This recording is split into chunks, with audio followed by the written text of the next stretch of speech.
মানির তৃতীয় সেশনটা করব। আমাদের আগের ক্লাসে আমরা দেখেছি এক্সেলের ফাইন্যান্স ফাংশন থেকে কিভাবে প্রেজেন্ট ভ্যালু ফিউচার ভ্যালু বের করতে হয়।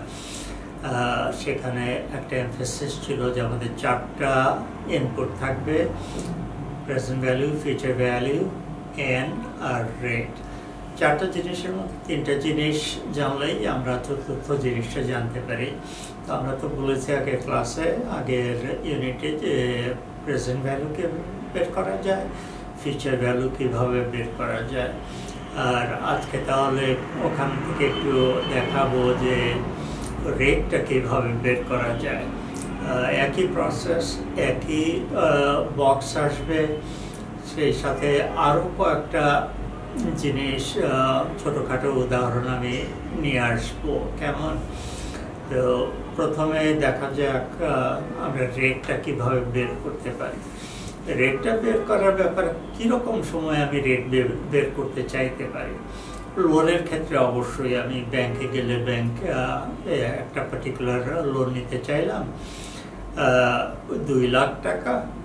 ব্যাংক বললো শোধ দিতে হলে এতদিন পরে শোধ দেবেন, এত টাকা শোধ দেবেন, তাহলে কত পার্সেন্ট রেট দিচ্ছি। আর একটা প্রশ্ন এরকম হতে পারে যে আপনি একটা ইনভেস্টমেন্ট করলেন 10,000 টাকা দিয়ে, 7 বছর পরে সেই 10,000 টাকা হয়ে গেল 20,000 টাকা, তাহলে আপনি বছরে কত করে লাভ করেছেন। সেটা হচ্ছে রেট অফ গ্রোথ। সেটাও আমরা এই সিঙ্গল ফ্লো প্রবলেমে সলভ করতে পারি। তো আসুন তাহলে আজকে এইরকম একটা প্রশ্ন যেখানে আমরা রেটটা বের করতে চাইব। কেমন? তো একই এক্সেলের ওয়ার্কশিটে আছে। এখন এটাকে যদি এখন 3rd ইউনিট লিখি, একটা প্রবলেম নিয়ে আসি যেখানে আমরা রেটটা বের করার চেষ্টা করেছি। তো আচ্ছা, আমরা লাস্ট এটা করেছিলাম রুল অফ 70, এখানে দেখা যাচ্ছে। এখন আমরা অ্যানুইটি নিয়ে কাজ করব। প্রথমে জানতে চাই ফিউচার ভ্যালু।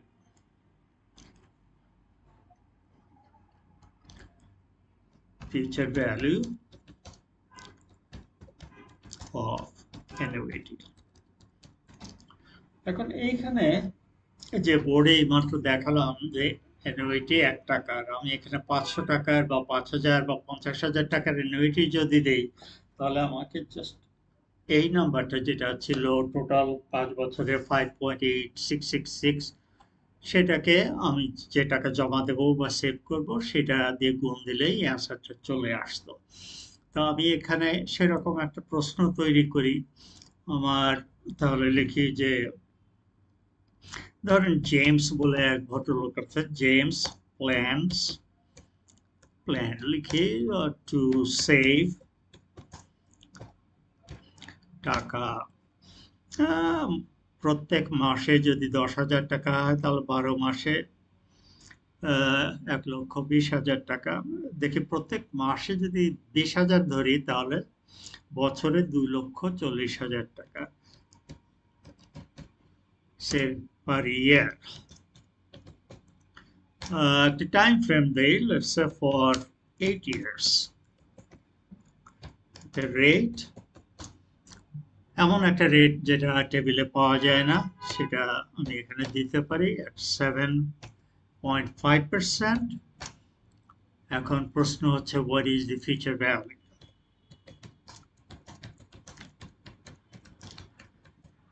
এখন আমরা আর ওই ম্যানুয়াল ক্যালকুলেশনগুলোর মধ্যে যাব না, এগুলোর সময়ও বেশি লাগে।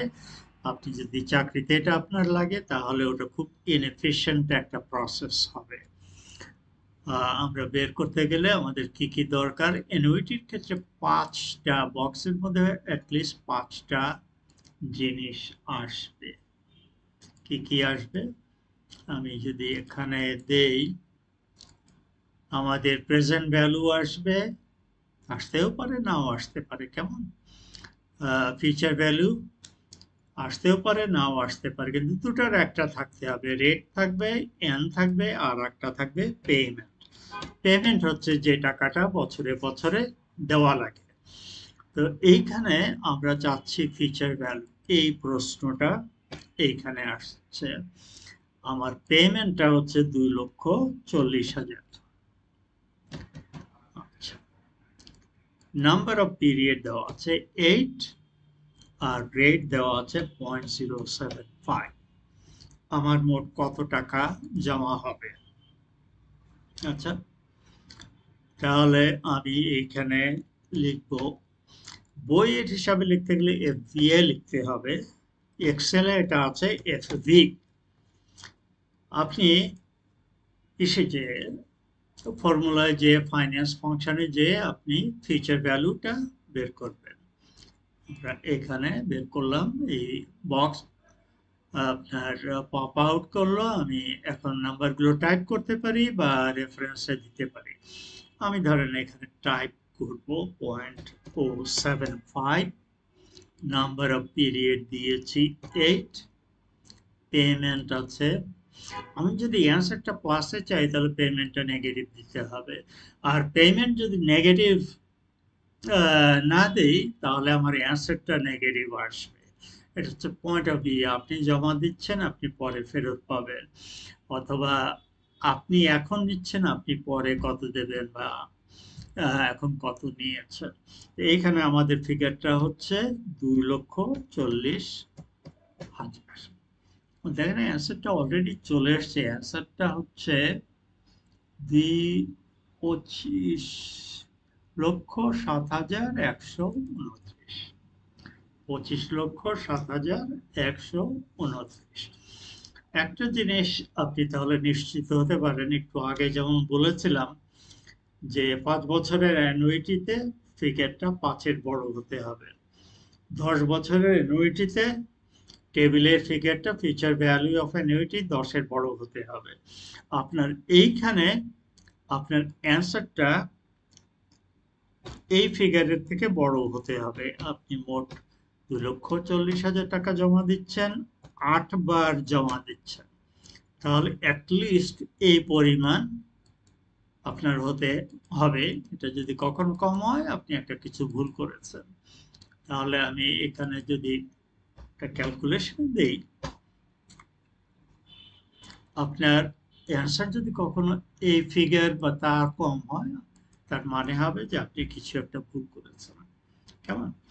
তো এইটা হচ্ছে সেই রকম প্রশ্ন যেখানে আপনি সেভ করছেন, আপনি জানতে চান আপনার সেভ করার পরে কত হতে পারে। এইটার কতগুলো ইন্টারেস্টিং সাইড আছে। কেমন? আমি যেটা দেখাই, একটা প্রশ্ন সবসময় আসে, বা আমি মনে করি যে খুব মজার প্রশ্ন, আপনি কত টাকা করে জমা করলে, যেটা পেমেন্ট, বা কতদিন জমা করলে আপনি কোটি টাকা জমা করতে পারবেন। সেটা কিন্তু এই যে আমরা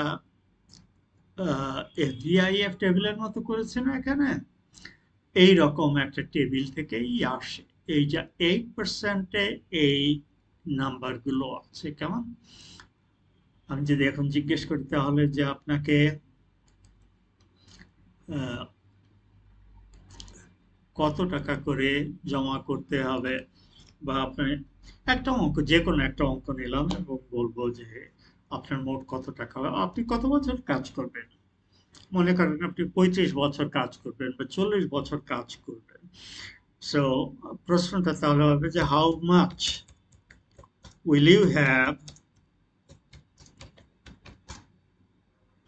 ইফ ইউ সেভ, কত টাকা, ধরেন আপনারা হাজব্যান্ড ওয়াইফ দুইজনের প্রত্যেকে যদি 5,000 করে জমা করেন প্রত্যেক মাসে, তাহলে 60,000 টাকা এক একজন জমা করতে পারবেন। দুইজনে জমা করবেন 1,20,000 টাকা করে।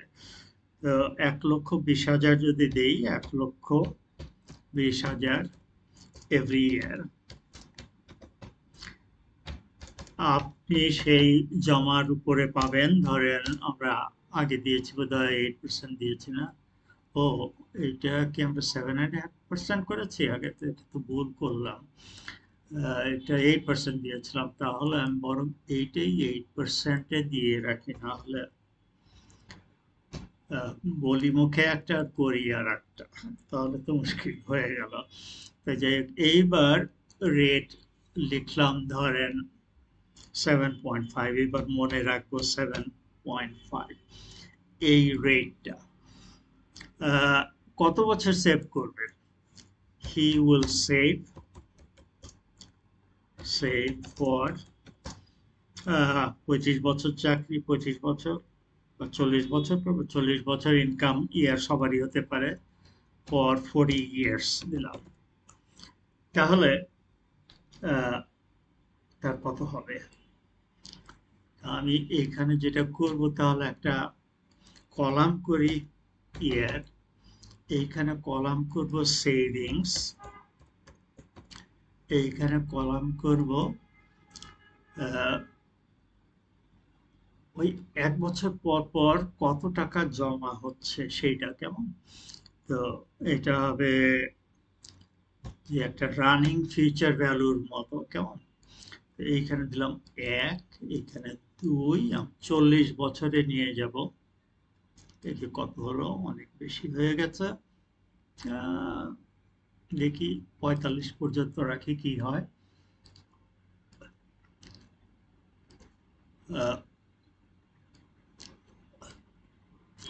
আমরা বলেছি সেভিংস হবে 1,20,000।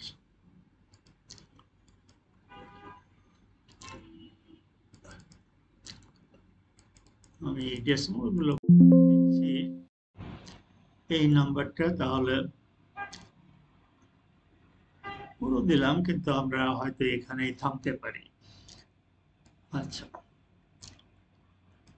এখানে ফিউচার ভ্যালু না লিখে এটাকে লিখি কিউমুলেটিভ ফিউচার ভ্যালু, জমছে, কেমন? তাহলে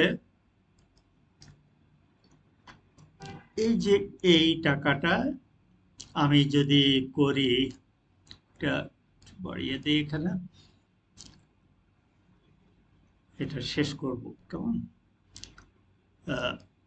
এই টাকাটা যখন জমা হবে, জমা হওয়ার সাথে সাথে আপনার এই টাকাটাই থাকবে যদি আজকে শুরু করেন। তো দ্বিতীয় বছরে যখন আপনি এই টাকাটা জমা দেবেন, তখন এই টাকার উপরে কিন্তু 8%, 7.5% আপনি পেয়েছেন। রেট তো এখানে আমি ভুলে 75 দিয়েছি, 0.75 হবে, কেমন? তাহলে আমি এটা লিখবো যে এই টাকাটা এখানে যেটা আছে সেটার উপরে 1.075 যোগ হবে, প্লাস এই টাকাটা যোগ হবে। তাহলে 2 বছর পরে আপনি পাচ্ছেন, আমি এই ডেসিমাল গুলো একটু বাদ দিই, আমি কোনো ডেসিমাল চাই না।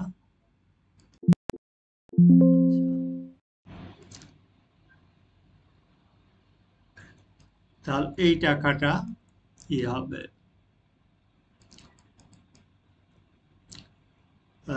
জমা হবে এই দুটো টাকা জমা দেওয়ার পরে।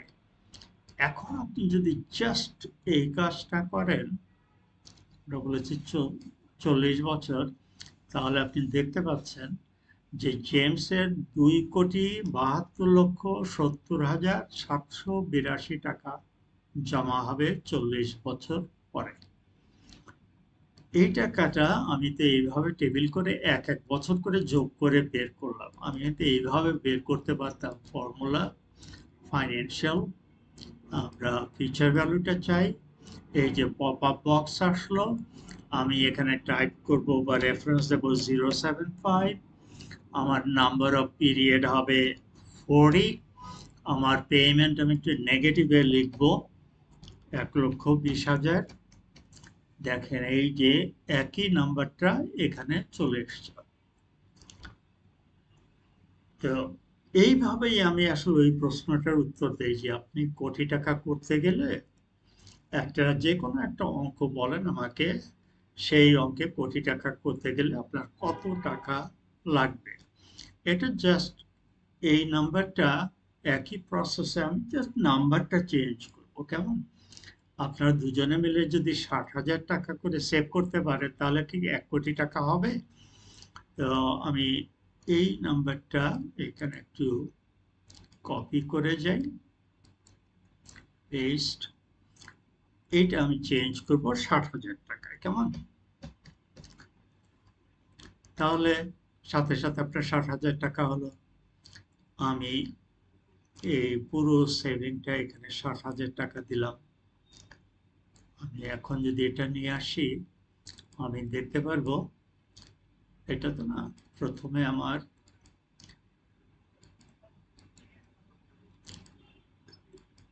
এই টাকাটা নিয়ে আসি, তারপরে আমাকে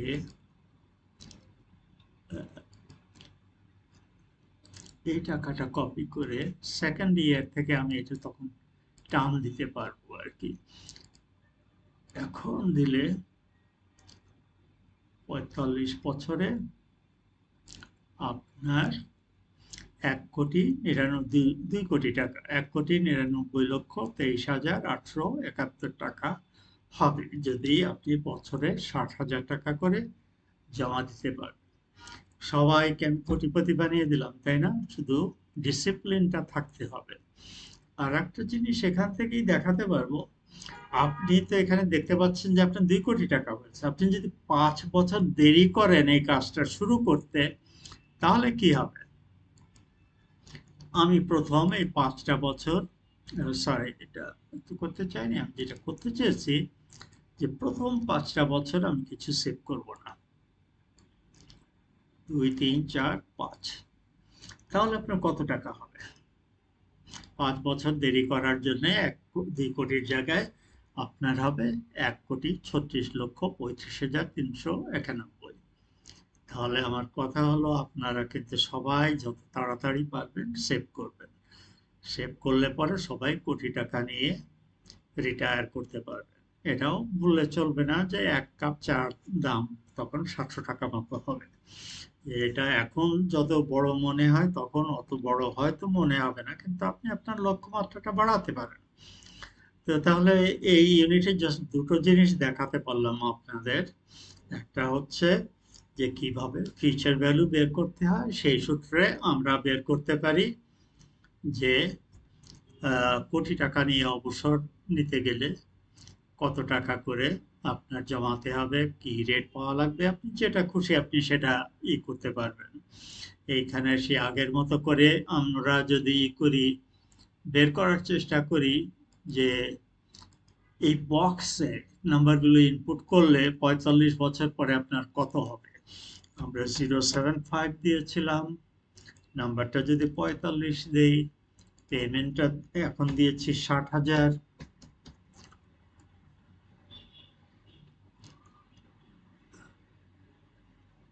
45 বছর 60,000, এখানে হচ্ছে 1 কোটি। কেমন আনইউজুয়াল লাগছে, হয়তো একটা কিছু ভুল করেছি। 60,000, 075, 40 ইয়ার্স, ও এটা তো 45 ইয়ার্স। এইখানে আমার দরকার 40 ইয়ার্স, তাহলে এইটা করবো 40, তাহলে কত হয়? একই ফিগার। এই প্রথম দিকে টাকাগুলো তো নেই সেই জন্য। আচ্ছা, এইখানে তো এটা ডিলিট করে দিয়েছিলাম, সেই জন্য একই সংখ্যা আসবে না। যদি এটা এখন দেই তাহলে আপনি পাবেন একই নাম্বার, 1,36,35,391 টাকা। তো ফ্রেন্ডস, এই ইউনিটটা এখানেই শেষ করব। Thank you very much. দুটা জিনিস এই সে হয়েছে, একটা হচ্ছে যে ফিউচার ভ্যালু কিভাবে বের করে এবং কোটি টাকা জমাতে গেলে কত বছর লাগবে বা কত রেট লাগবে, এটা আপনার ওই বক্সে ঠিকমতো ইনপুট করলেই পাবেন। তো তাহলে আজকে এখানেই বিদায় নিচ্ছি। এরপরের ইউনিট এখান থেকেই শুরু হবে, আমরা অ্যানুইটি নিয়ে কাজ করব। Thank you very much. আপনারা যারা আমার সাথে যুক্ত হয়েছেন তাদের সবাইকে ধন্যবাদ জানাচ্ছি। আমরা প্রত্যেক শুক্রবার এবং সোমবার আপনাদের সামনে হাজির হব। এর মধ্যে আপনারা যে সময় পাবেন শুক্রবার আর সোমবারের মধ্যে যতবার খুশি আপনারা ইউনিটগুলো দেখতে পারেন। যদি কখনো কোনো প্রশ্ন থাকে কমেন্টের মধ্যে দিলে আমরা সেই কমেন্টের রেসপন্স করার চেষ্টা করব। যখন কোনো কিছু বুঝবেন না অনেক সময় যদি বারবার দেখেন তখন হয়তো